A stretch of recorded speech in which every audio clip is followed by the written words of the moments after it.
In DMZ you can keep 20 keys in your stash and there's at least 94 known keys in the game, so to store keys you often have to destroy some to make room. These are the keys that you should never destroy. Now most of the keys I'm going to talk about are random drops. You can get them from completing HVT targets or just finding them in containers. There are some that you can buy from buy stations and I'll point those out as we go. So first of all you need the crane control room key for the White Lotus tier 3 mission Unearthed. You can get this as a reward from doing Quick and Dirty, which is a Black Mouse tier 3 mission. You need the Kushat Construction Warehouse key, the Downtown Post Office key, and the US Embassy key for the White Lotus tier 5 mission Clean House. You can buy these from buy stations, but it's random which key each station will have, and they cost $30,000, so if you find one, don't lose it.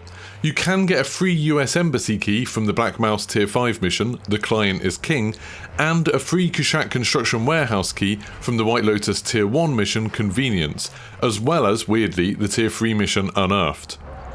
You need a Satik Poppy Farmer house key for the Black Mouse tier 2 mission Espionage. You need an Al Bagra Underground key for the Black Mouse tier 4 mission Breaking and Entering. This is another one that you can buy from the buy station, or it's a reward from the White Lotus tier 5 mission Deadlines. Then you need the Control Tower key, the Channel 7 Editorial Office key, and the Zaya Radar Dome key for the Black Mouse tier 5 mission Flight Plans. You can buy the Control Tower key from buy stations, but the other two are random drops, so make sure you keep hold of them if you find them. Now the next set of keys are keys that aren't essential to completing missions, but they are worth keeping.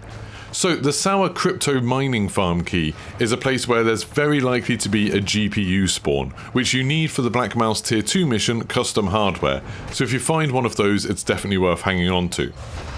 The Thief's Cache key opens a bag that contains a $25,000 golden skull in the partially sunken ship off the south coast. You can check out my video on why this skull is so interesting and maybe part of an Easter egg. And finally, the Building 21 access card is needed to get into Building 21. You can find it in orange boxes, safes and supply drops. They're meant to be single use, but lots of people have a glitch right now where they can just use one over and over again. So it's a little bit random as to how it's going to work for you. For me, I need one every time I go into Building 21. There are two other Building 21 cards that you can find in Al Mazrah. There's a blue and a red access card. They're not really very important. You find them all the time in Building 21, and the rooms that they open just have 3 orange boxes inside. Additionally, in Building 21, you can find a black access card by killing Velikan, or green access cards all over the place, but again, the rooms they open don't really have that much in, so they're not worth taking up storage space in your key storage. It's also worth adding that there's 2 missions that seem like they need a key, but actually don't.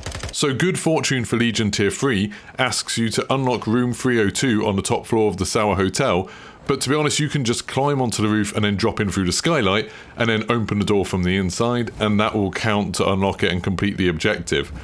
If it's a stronghold in the game that you're in, then the roof will be blocked off, but you can just go in during a different match and it should be open. Then Mall Rat in White Lotus Tier 3 asks you to kill enemies in Said City Mall, and again the roof is open, so you can get up there with a helicopter, or if you go up the parking structure then you can go on over to the roof and drop in there and then just complete that mission. So if you found that video useful, please don't forget to leave a like and subscribe. Consider checking out my other videos about where some of these keys lead to, some of the interesting lore that you can get to by using different keys, and I'll see you for the next one. Goodbye!